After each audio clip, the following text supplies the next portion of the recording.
Hello, welcome to Aquarium Thought.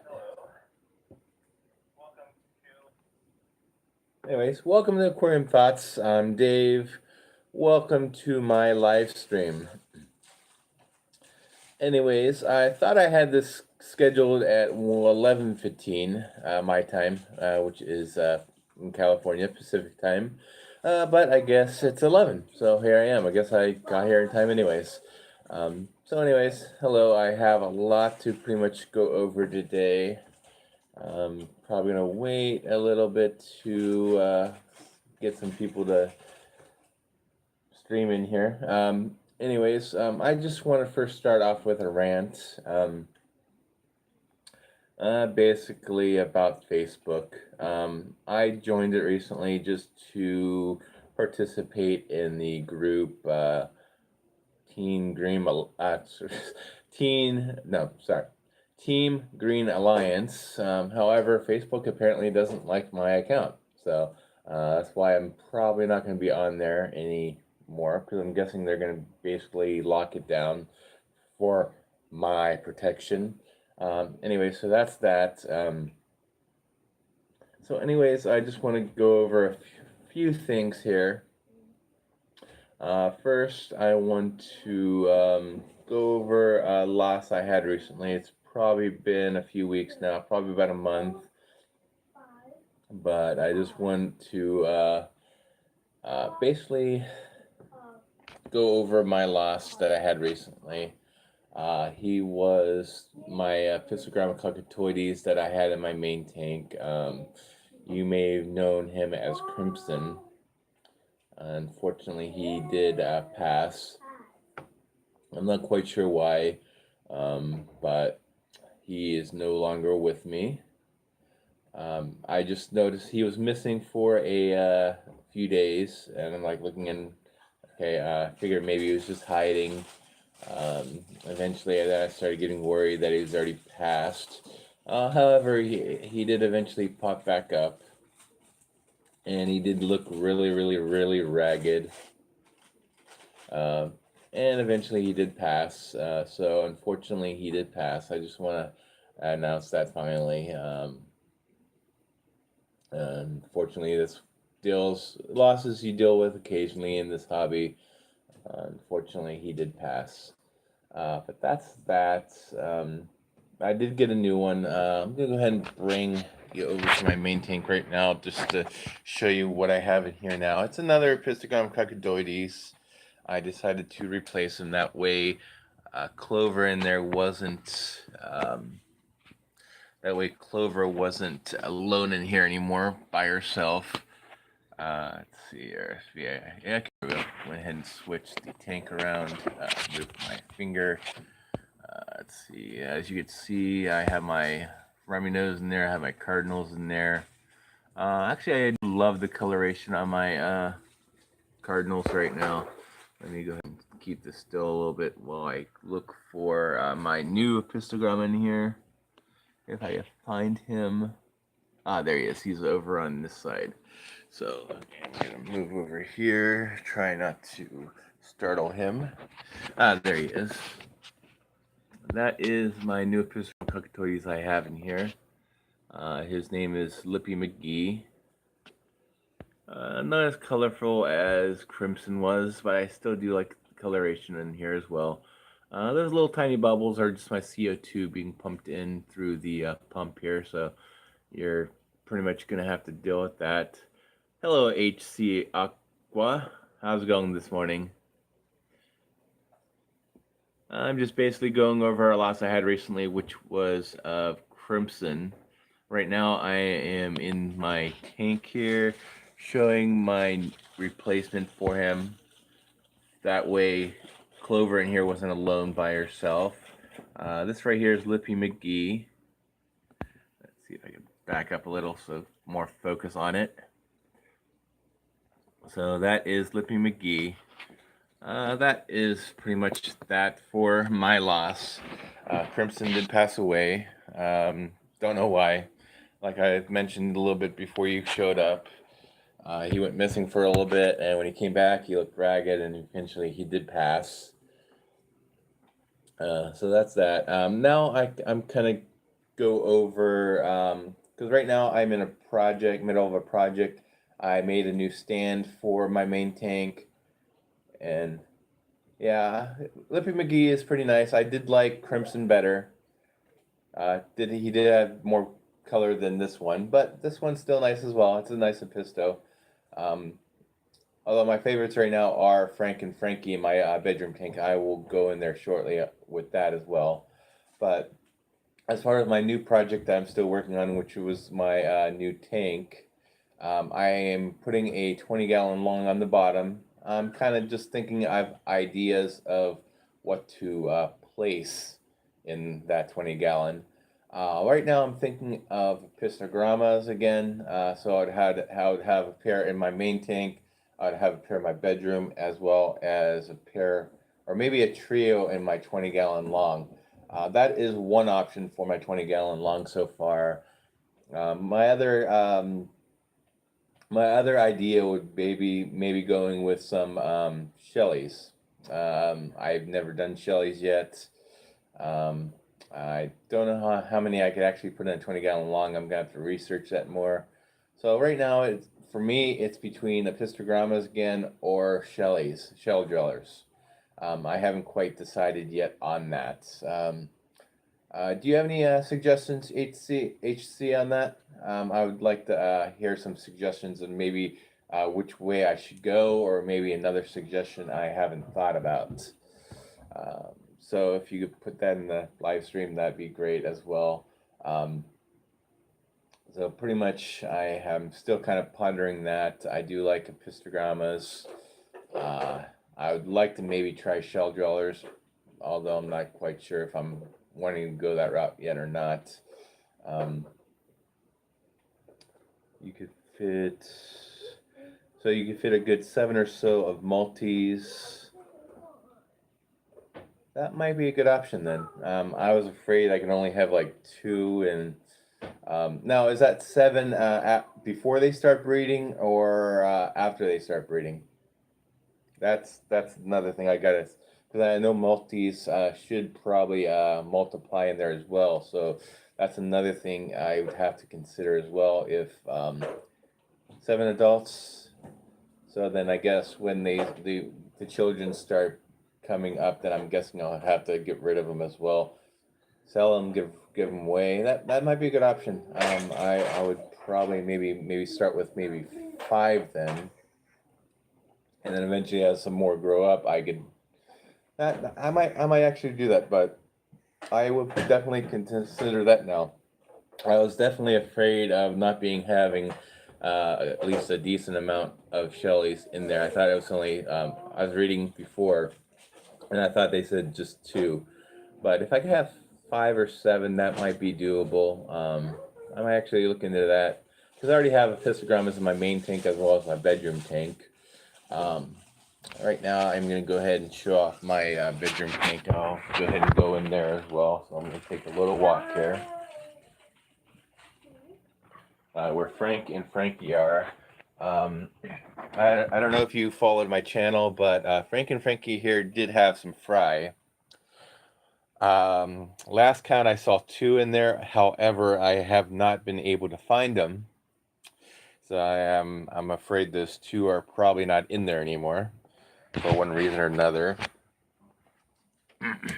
However, I think they are breeding again, because I know Frankie was in her cave for the longest time.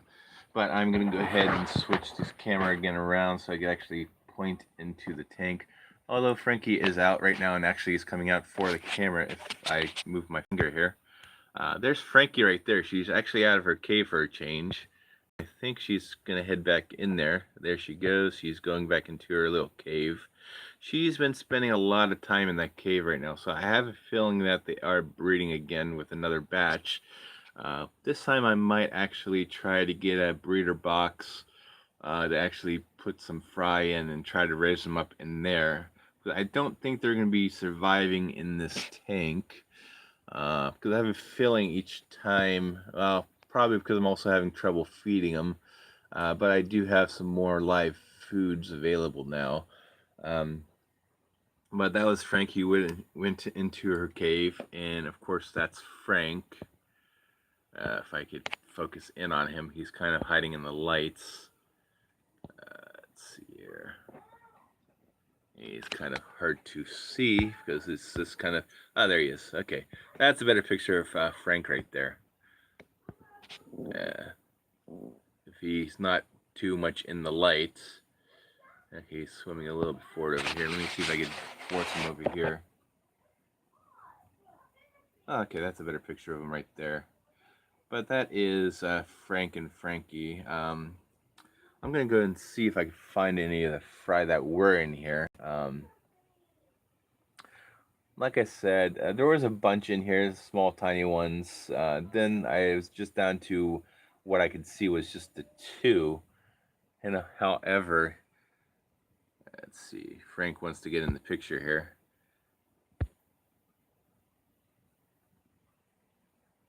Yeah, but I'm going to see if I can find those two fries. And of course, Frankie's peeking out of her cave. Let's see if I still have them in here or not. I do not see them. That doesn't mean that they're not in here, of course. I'm actually going to throw some food in here.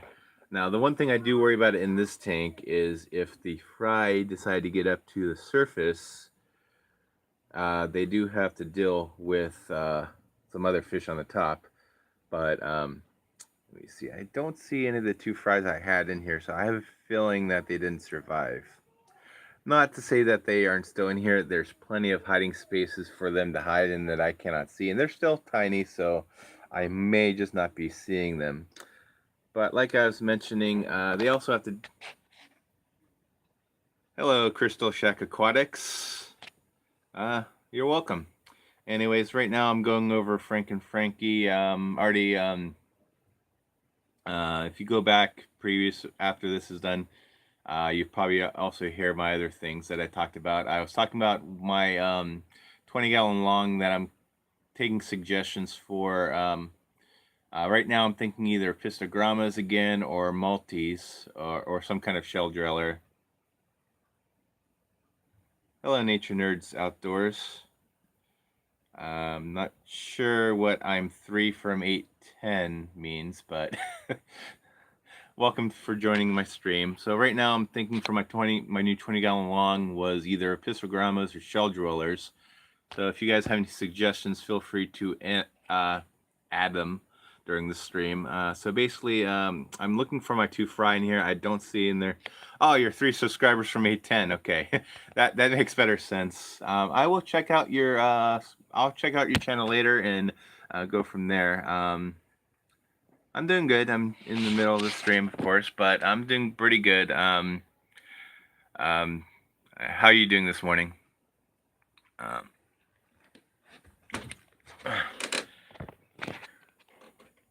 So basically, that's Frank, and Frankie's hiding in her cave right there. I think they're breeding again, so I will take a look at that. Yeah, I was looking at Shelly's, and Shelly's do sound cool, so I might actually do that, considering I already have these two pistogrammas as well as the ones in my other tank. Oh, there's Frankie again, coming out of her cave. Like I said, I think they are breeding again, so I might actually get some more fry. But the one thing I do worry about in this tank is if they go too high, they run into my little monsters here, which are my African butterfly fish. I might eventually just need to get a new tank for them, so they're not in this tank. But I'm going to go ahead and focus on this one right here in this corner. Let's see if I can get it focused in better. That is Mrs. Bubbles. That's the female. Let's see here. I can't get a good focus. Yeah, there she is. That is the female. I call her Mrs. Bubbles. Wait, no. That's Madam Butterfly, sorry. That's Madam Butterfly. I kind of confused the other one, which is Mr. Bubbles. But that is the female. You could tell by that little fin on the bottom there how it doesn't have the crack in it, basically. That is Madam Butterfly, and in the other corner over here, that is Mr. Bubbles right there. And you can see how it has the long extensions right there. If you actually look closer, they're not connected, so that is the male. I was hoping they would eventually breed, but I don't think that's going to happen. I hear they can breed in tanks, but they're not as easy, say, as the pistogrammas are, or other fish. So I was hoping they would have, but I think by this time they would have. So like I said, that's going to be a little difficulty if the fry actually go to the top. That's only if the fry go to the top. I believe they probably don't until they get a little bit older, but by that time I would have had them removed to begin with. The next time they have fry, I'm actually going to use a breeder box. I'm going to actually attach it to my main tank, mainly because this one doesn't really have the room for one, because I have no room on this side and no room on this side. But that is my bedroom tank. I'm going to actually move on to my next subject. I'm actually going to bring you out to my main tank to show off my main tank a little. And then I'm also going to go over my live food cultures I have running right now, which are outside. Just because I also mentioned it to Hawaiian Peacock that I was actually going to show my worms, my red wigglers. So I will go with that. And this right here is my main tank. I showed this earlier with my cardinals. I have some rummy nose in there, and of course SPI rasboras, which I love a lot. I actually like them better than Harlequins. Harlequin always had I just never liked their black spot. I just thought they're a little too big, and then I saw these guys at a fish store, these SPIs, and I fell in love with them. I just love the way that they look. I still do think I do have too many species in this tank. Unfortunately, it's going to take time before they eventually just dwindle down. Let's see if I see any of my ottos. My ottos love to hide a lot. They're not out right now. Oh, although you can see one on the filter right there. There's one right there. That one seems to love that filter. And right now I do love the coloration on my cardinals. They're nice. They're not really showing up as well on the video. Do I find cardinals more hardy than neons? I never really dealt with neons. I typically have been going with these cardinals, although I do have a neon in here. I actually got a lot of these guys when they're really, really small, and one of them happened to be actually a neon. But I think a lot of the issues with neons and cardinals is you do have to find a really good source. I did have a few die-offs from buying from bad sources, from a fish store that I don't go to anymore. But actually, I found a fish store that has really good stocks normally. That's where I got my auto sink list too, where I haven't had any loss from them. And I know a lot of people have losses from autos more so than neons or cardinals. These I find to be pretty hardy personally, especially once they get up and running as well. So you should be fine there. I think that's the thing with neons, cardinals you have to consider is once they're typically in your tank, they're pretty hardy. I think a lot of the losses come early on, and I think that's just from the weak stock. I'm trying to think what I was gonna say here, but I do love cardinals, although I just like their red better than the neons. The neons don't go all across. I like actually how they go through the whole body. But that is that. Let me go ahead and find Lippy McGee again. I'll show you my other pistogramma in here. There, of course, is my inkbird, which controls the temperature in this tank. Let's see here. Let's see if I can. He typically hides in this corner. There he is.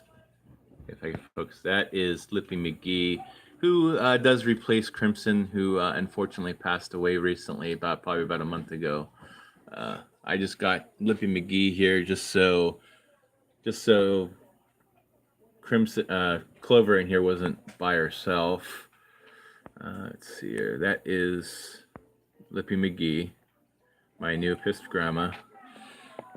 Okay, so that is my main tank right now. I did add some new plants over here. I forget what they're called. I will have to look that up. I didn't really plan on showing them off, but that is my new plants right there, kind of in that corner. Kind of having issues with that corner right now, finding a good plant for it. And I also have a new Amazon sword in there as well. So that is my main tank. Right now I'm going to go outside. I'll show you my stand that is going to house that tank as well as my 20 long. Just need to open the door here and go outside. And I do have some live cultures out here as well. Switch the camera again. This is my almost finished. This is where my main tank, the 53 gallons, is going to go. It's going to go on the top. And then I have a spot here on the bottom where the stand's actually going to house the 2 tanks. And this right here is going to be the compartment where I'm going to have things like the CO2 canister, which is going to fit nicely in. Let me use my foot here. It's going to go in this little spot right here. That's going to where the CO2, it's a paintball cylinder, so it's going to fit nicely in there. My air pump's going to go in there and other things I'm going to hold. I still need to get some wood for the top here and some wood for the top down here. But that is going to be my new stand. And right now I'm going to go ahead. This box right here is where I have my red wriggler worms. Cooler that I picked up from work. It's something that they use for bringing in medicines and vaccines and stuff. So basically, I have a hole cut off for air ventilation. And this is basically, if you watch Hawaiian Peacock's video, comment in the comments in that video, he digs them out of the garden. I actually started a culture. And as you can see, I have the soil, which is actually coconut core, which I bought off of Amazon. And I do have wood wrigglers in here, if I could find one. They're in here somewhere. I saw them last night when I checked. There's going to be a few in here somewhere.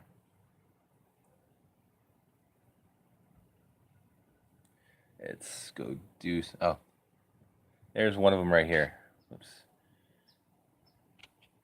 That is my earthworm culture. So I have that going. I might need to get some water in here later on. I do that after the stream here.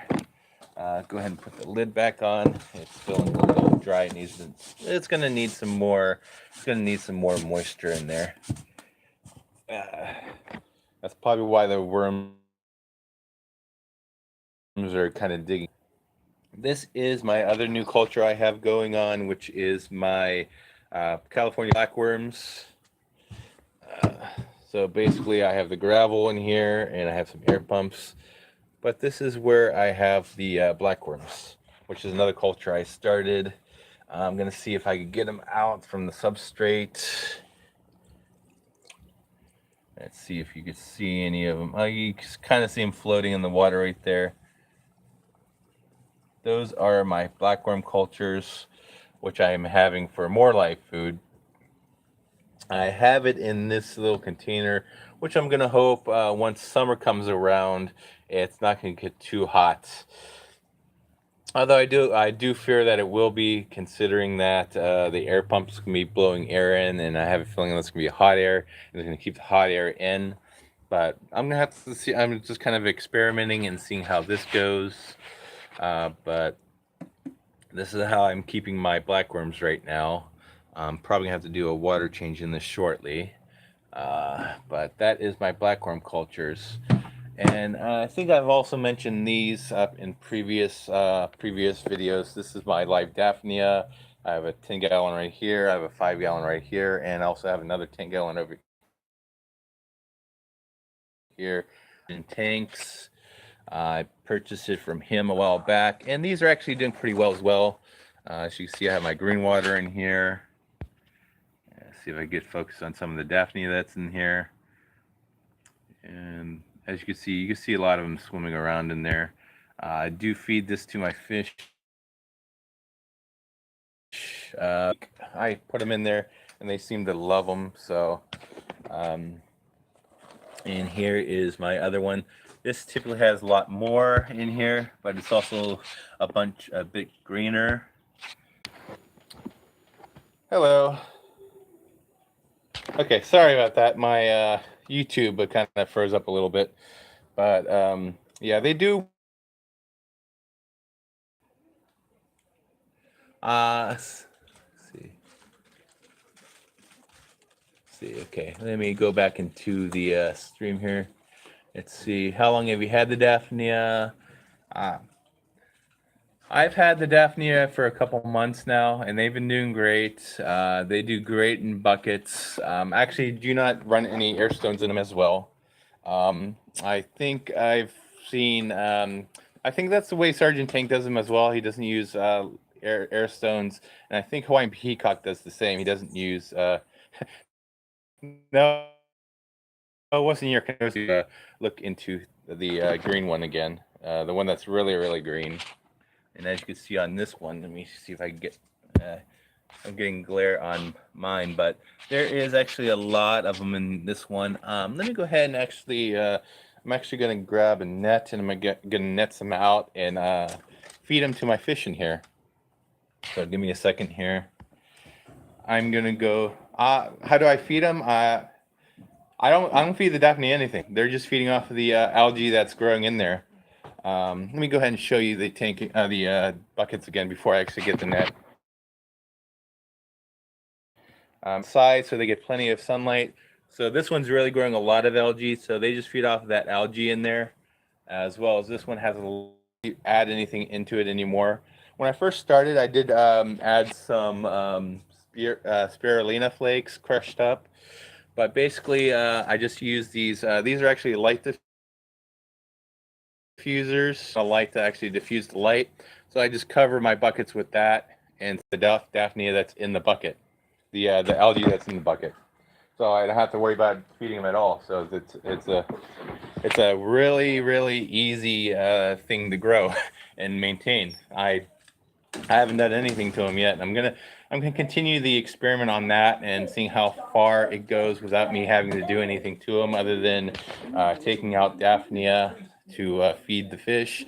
I'm actually gonna grab net right here to actually net some out and feed my fish right now, and I will go ahead and show you guys that. Let's see, give me a second here.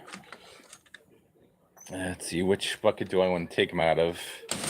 I kind of like, I like taking them out, but as you can see, there's really not as much in here as this. Yours clear the water too fast. Yeah, is your buckets getting a lot of light? Let's see here. Interesting, mine clear the water too fast, so I have to give them more green water daily. Yeah, that could be an issue. Mine seemed not to. They don't seem to clear. Do you have snails in yours as well? Because I do have snails in mine as well. I have a couple mystery snails in there, and I have a bunch of pond snails, which, as you can see on the side of those little black specks right there, those are pond snails. So I have Daphnia as well as snails in there.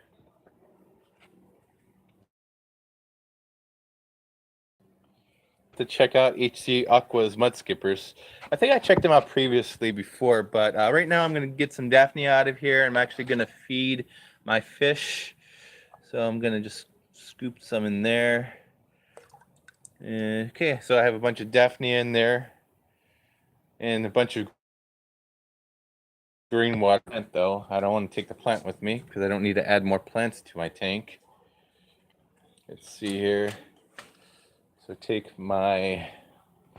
So as you see, I have some Daphnia in here. I'm going to actually put them into my main tank to feed my fish.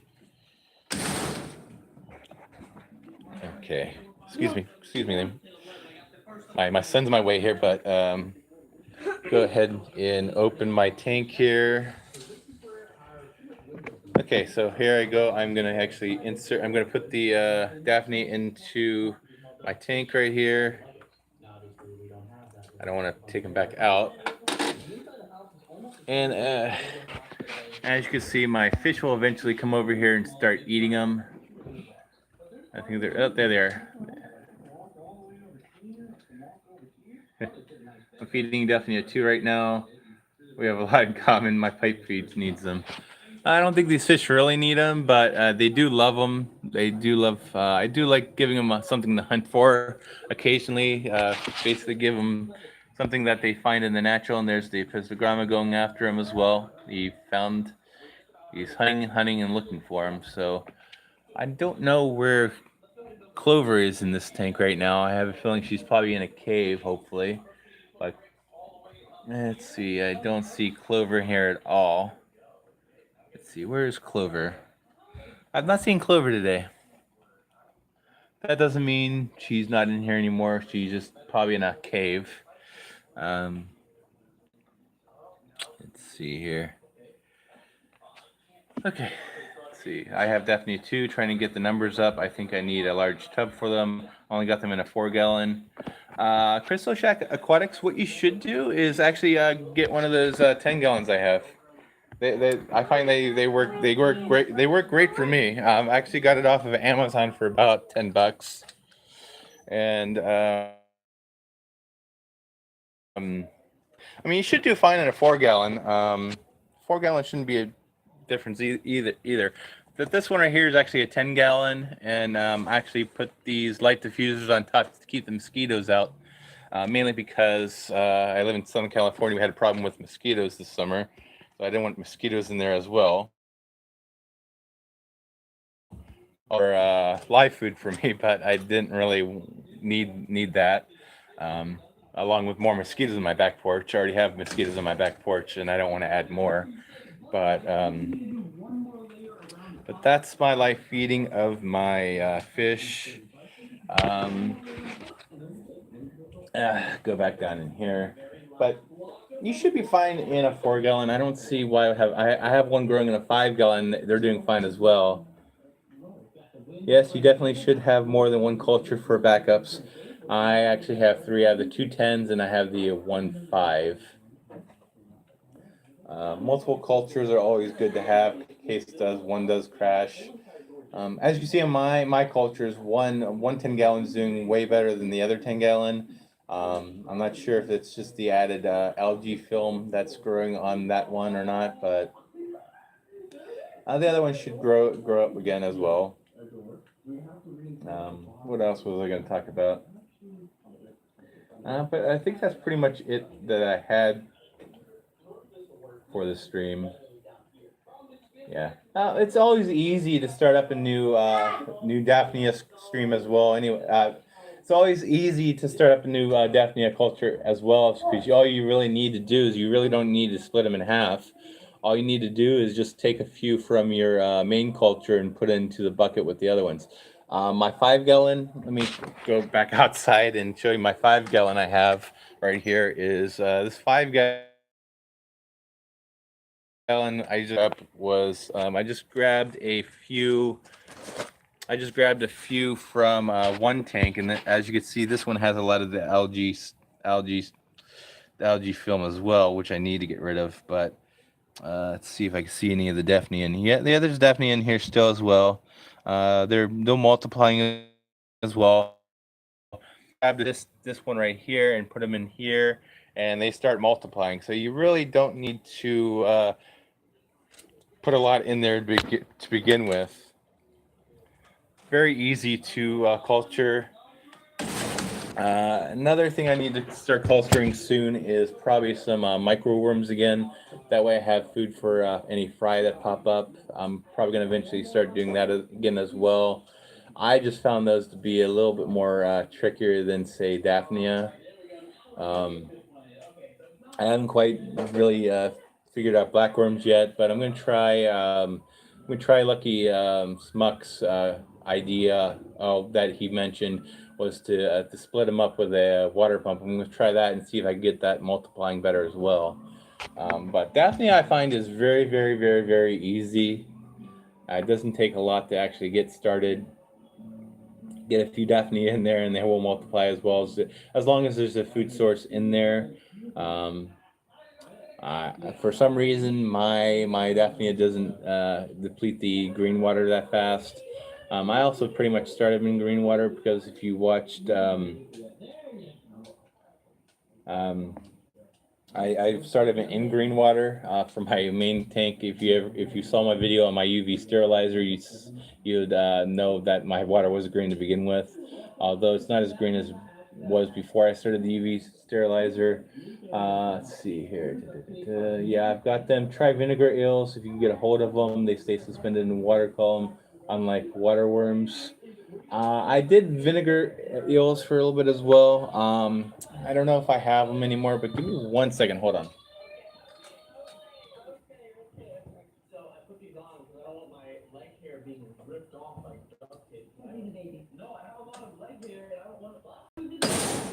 Yeah, I tried the vinegar ale thing before. This is that. However, my problem is I typically end up ignoring things that I don't see often. So if my main tank was hidden in a closet, it would go. It won't be. It won't be maintained, and that's my problem. I just tend to ignore things that I don't see. Unfortunately, I don't think I have any vinegar eels alive in here anymore. I think they probably got killed off from the heat. We had a few heat waves here. I don't have a good spot to keep these cultures. Um, that's why I'm still experimenting with this Daphnia. I haven't had them over the hot summer yet, as well as my blackworms. It gets really hot in Southern California, and I don't think my wife would appreciate me having buckets of water in a room in here with Daphnia. Or any other life cultures. That's my issue that I have, my problem that I have. That's why I have them on my back porch, and I don't have them in my house. I don't really have a. I keep them in my kitchen cupboard. Well, if I keep them in my kitchen cupboard, I have a feeling someone might try to use them as cooking, thinking it's just plain old vinegar that they use for cooking. I guess they would have some extra protein, but watered down vinegar. Um, I might have to try that. Maybe if I could find a space in a cupboard somewhere in my house, maybe I'll try keeping them indoors and seeing how that goes. Vinegar eels would probably be a lot better than microworms as well. Because if you ever did microworm cultures, you know the stuff gets pretty what's the word? Rank, smelly, not that pleasant smelling. That's the one thing that kind of turned me off from those microworms as well is smell and basically when you're actually feeding the fish, you'd have to stick your finger in there and get the. It kind of grosses me out a little bit. That's just me though. Yes, they are gross. Um, I'm hoping the Daphne and the blackworms would be a good staple for me to do. I might have to try vinegar ales again since I do have a bunch of bottles for that, and I might actually try to find a spot in a cupboard somewhere.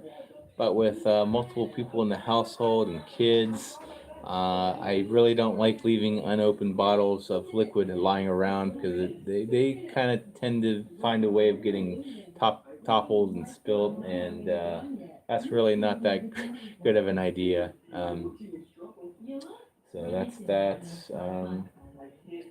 But anyways, I think that's it for this live stream. But thanks for joining me. I appreciate chatting with you guys. Uh, Thanks for joining me, Crystal Shack Aquatics, as well as HC Aqua, and who else was in here? Nature Nerds Outdoors. Thanks for joining me earlier. I hope you get your 810. Uh, Top of your bookshelf. Yeah, that makes matters worse because they'll find a way of throwing something up there and knocking it down further and breaking. But I could probably do microworms up there. They don't make that big of a mess. You're welcome. I typically try to do. Well, my boys right now they are 6 and 9. Right now they are watching videos right over there. So if you see hear some videos in the background, that's them. Um, but anyways, thanks for joining me. I hope you have a great day. And if you're watching the stream later on, I hope you have a good day, night, or whenever you do eventually watch the stream. Hope you, and if you still have any ideas on my 20-gallon longs, right now I'm still considering epistogrammas or shell dwellers. I was leaning towards epistogrammas, but now I think I am leaning towards shell dwellers. If you have any other ideas, please drop a line in the comments. Anyways, hope you have a great time, and thanks for joining me.